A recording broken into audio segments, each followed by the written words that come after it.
Hello, my dear students. Once again, I welcome you all in the class of Science, class 8, and we are in chapter number 4.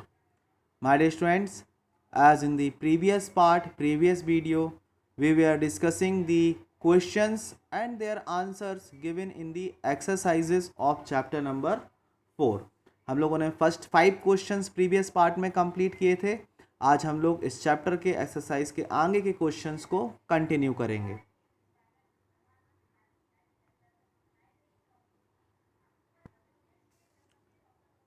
So my dear students, let's continue with question number 6. Give reason for the following. आपको यहाँ पर कुछ statements दिए हैं, उनके लिए आपको यहाँ पर रीजंस देने हैं, कारण बताने हैं. A, aluminium foils are use to wrap food items. Aluminium foil का यूज़ फूड आइटम्स को रैप करने के लिए क्यों किया जाता है, इसका रीज़न आपको बताना है कि कौन सी प्रॉपर्टीज़ ऐसी हैं एल्यूमिनियम में जिसका यूज़ फूड आइटम्स की रैपिंग के लिए किया जाता है. Next, immersion rods for heating liquids are made up of metallic substance. जो इमर्सन रॉड्स होती हैं, जो हीटर होते हैं, वाटर हीटर्स, उसकी जो रॉड होती है वो मेटेलिक सब्सटेंस की बनी होती हैं. इसका आपको आंसर देना है. थर्ड स्टेटमेंट यहाँ पर जो है, copper can not displace zinc from its salt solution. Copper zinc के सॉल्ट से डिस्प्लेस नहीं कर पाता है. Next, sodium and potassium are stored in kerosene.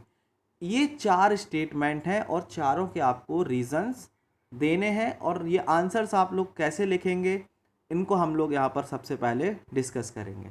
तो सबसे पहला, aluminium foils are use to wrap food items. So my dear students, aluminium foil का यूज़ इसीलिए किया जाता है because aluminium is a metal and a malleable metal that can be beaten into thin sheets. Aluminium को हम beat करके उसको बहुत पतली लेयर्स बना सकते हैं, इसीलिए एल्यूमिनियम फॉइल्स का यूज़ फूड आइटम की रैपिंग के लिए किया जाता है. So how you have to write the answer of this question, let's discuss. Question number 6, part A का आंसर ऐसे आपको लिखना है. Aluminium foil are use to wrap food items because aluminium is malleable and can be beaten into thin sheets. ये आपको इस तरीके से आंसर्स लिखना है. Next, question number 2, part B 6 का. Immersion rod for heating liquids are made up of metallic substance. Metallic substance के ही क्यों बने होते हैं, क्या प्रॉपर्टी है उस मेटल की जिसके कारण उसको हम लोग हीटिंग लिक्विड्स के लिए उस रॉड में उस मेटल का यूज़ करते हैं. सो माय डियर स्टूडेंट्स, हम लोगों ने प्रॉपर्टीज़ पढ़ी हैं. सो कैसे इस आंसर को आप लोगों को लिखना है उसको डिस्कस करते हैं. So for writing the answer, what you have to write, immersion rods for heating liquids are made up of metallic substance because metals are good conductor of heat and electricity. metals की ही इसलिए बनी होती हैं because metals easily heat को और electricity को conduct होने देते हैं. उसका यही रीज़न है. तो इस तरीके से ये question number B, part B का आंसर आप लोगों को लिखना है. ऐसे ही आप लोग लिख सकते हैं. क्वेश्चन से ही आप लोगों को स्टेटमेंट्स लेने होते हैं और वहाँ से स्टेटमेंट्स लेकर के उसमें आपको बिकॉज ऐड करेंगे और एक और सेंटेंस जो प्रॉपर्टी है जिसके कारण उस सब्सटेंस को हम लोगों ने यूज़ किया है उस चीज़ के लिए, वो आप लोगों को बताना होता है. नेक्स्ट, थर्ड,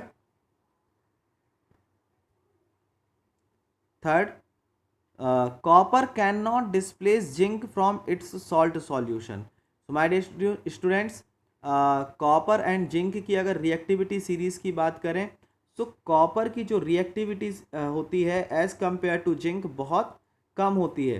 अगर आप देखेंगे तो कॉपर की जो रिएक्टिविटी है वो कम होगी, डिक्रीज होगी, और zinc is more reactive than copper. So zinc can replace copper from copper sulphate but copper can not replace zinc from their sulfate or salt solution.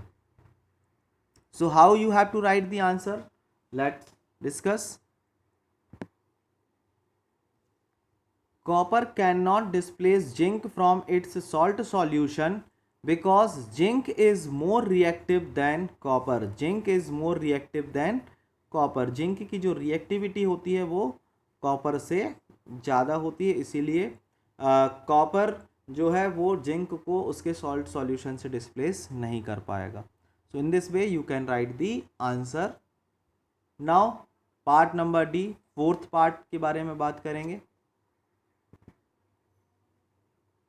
Sodium and potassium are stored in kerosene, sodium and potassium को kerosene oil में ही क्यों store करके रखा जाता है, उसके पीछे क्या रीज़न है, इसके बारे में हम लोगों को लिखना है। So how you have to write the answer, let's discuss. Sodium and potassium are stored in kerosene because they are highly reactive metal which readily react with atmospheric oxygen to catch fire and lot of heat is generated in the reaction. Sodium and potassium react with atmospheric oxygen to catch fire and they react vigorously with the emission of heat.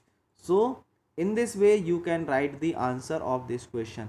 ये बहुत ही important question है, ये आप जब higher classes में जाएंगे, class 10th में भी जब आप पहुंचेंगे तब भी आप लोगों को जब मेटल एंड नॉन मेटल्स की सीरीज़ की बात करेंगे तब सोडियम एंड पोटेशियम की highly reactive series, highly reactivity के लिए ये क्वेश्चन ज़रूर आप लोगों से पूछा जाएगा कि सोडियम एंड पोटेशियम को कैरोसिन में इमर्स करके क्यों रखा जाता है।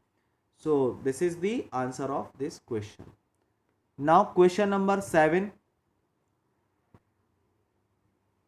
Question number 7. Can you store lemon pickle in an aluminium utensil? Explain. क्या हम लेमन पिकल को एल्यूमिनियम के यूटेंसिल में, मीन्स एल्यूमिनियम के जो कंटेनर्स होते हैं, क्या उसमें हम लोग स्टोर करके रख सकते हैं? So my students, first of all you have to know about the nature of these material.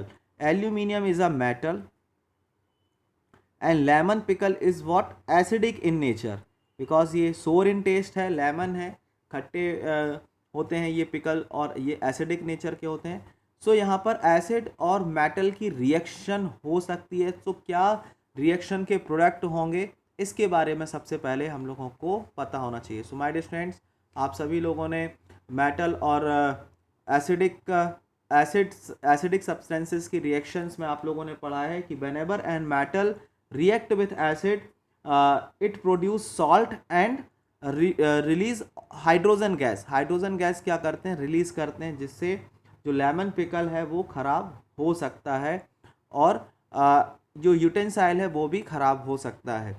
सो इसके लिए लेमन पिकल को एल्यूमिनियम यूटेंसाइल में स्टोर नहीं कर सकते हैं, उसके पीछे का यही रीज़न है। So how you have to write the answer of this question, कैसे आप लिख सकते हैं उसको डिस्कस करेंगे।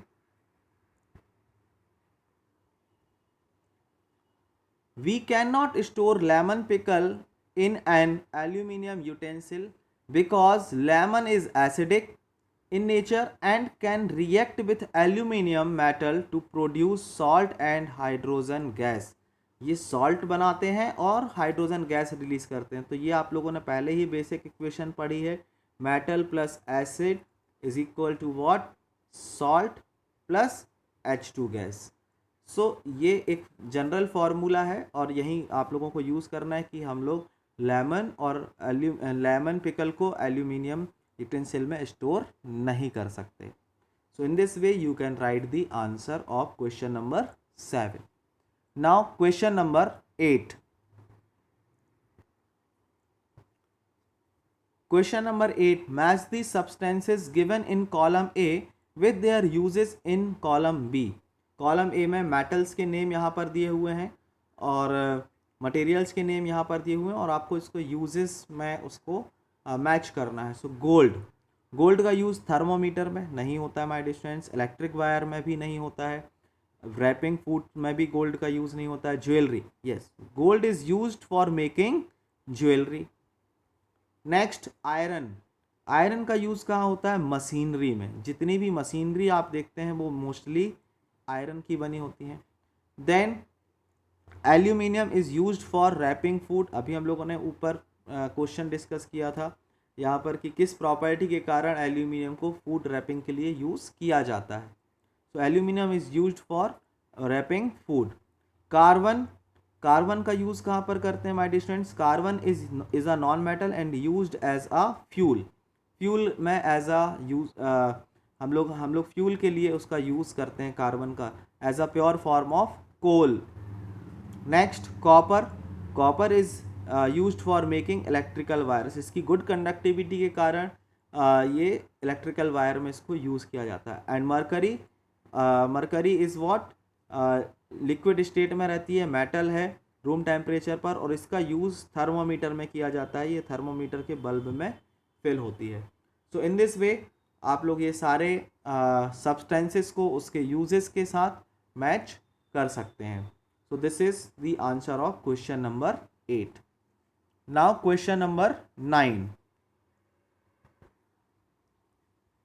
Question number 9, what happens when dilute sulfuric acid is poured on a copper plate? dilute sulfuric acid को अगर हम कॉपर प्लेट के ऊपर डालेंगे तो क्या होगा, इसके पीछे आप लोगों को इक्वेशंस भी बतानी है और स्टेटमेंट्स भी आप लोगों को देने हैं। तो सबसे पहले डिस्कस करेंगे कि कैसे इसका आंसर हम लोगों को लिखना है। Question number 9A, copper does not react with dilute sulfuric acid but react with concentrated sulfuric acid। dilute acid के साथ कॉपर रिएक्ट नहीं करेगा बिकॉज उसकी रिएक्टिविटी जो है बहुत ही कम होती है और डाइल्यूट के साथ वो नॉर्मली रिएक्ट नहीं करेगा। बट ये कंसनट्रेटेड फॉर्म में, प्योर फॉर्म में सल्फ्यूरिक एसिड के साथ कॉपर रिएक्ट कर जाता है and form copper sulphate and release hydrogen gases. So when ever copper plate के ऊपर अगर हम हाइड्रोजन सल्फेट जैसे ही डालेंगे कंसनट्रेटेड फॉर्म में, यहाँ पर आपको लिखना होगा CONS आप लिख सकते हैं, कंसनट्रेट फॉर्म में यहाँ पर लिखा भी हुआ है। कंसनट्रेट फॉर्म में अगर आप इसको रखेंगे सो कॉपर सल्फेट मिलेगा और हाइड्रोजन गैस वहाँ से रिलीज हो जाएगी। So this is the equation और यही रिएक्शन होने वाली है और इसका आंसर भी यही होगा। नेक्स्ट स्टेटमेंट देखते हैं क्या दिया है। B part, iron nails are placed in copper sulfate solution. Write word equation of the following reaction involved। आपको बताना है यहाँ पर iron nails are placed in copper sulphate solution. अगर आयरन नेल्स को कॉपर सल्फेट सॉल्यूशन में रखा जाए तो क्या होगा। So my dear students, as you know that iron is more reactive than copper. So iron को जब कॉपर सल्फेट के साथ रिएक्शन करेगा सो वो कॉपर को उसके जगह से क्या करेगा, डिस्प्लेस करेगा और खुद एक अपना सॉल्ट अपना प्रिपेयर करेगा। सो कैसे आप लोगों को बताना है और कैसे आपको ये इक्वेशंस यहाँ पर लिखनी है, जो यहाँ पर उन्होंने कहा है रिएक्शन इन्वॉल्व जो है उसकी वर्ड इक्वेशन आपको लिखनी है। So my dear students, iron nails are placed in copper sulphate solution. Iron replace copper from the solution as iron is more reactive than copper। iron is more reactive than copper, then iron क्या करेगा, copper को displace करके ferrous sulphate solution बनाएगा और copper को नीचे bottom में set हो जाएगा जाके। इस तरीके से ये दोनों रिएक्शंस इन्वॉल्व होंगी और इस रिएक्शन को आपको लिखना भी है, उन्होंने कहा भी है right the word equation involve. तो ये आप लोग इस तरीके से दोनों क्वेश्चंस के रीजंस आप लोग यहाँ पर लिख सकते हैं। So this is about question number 9।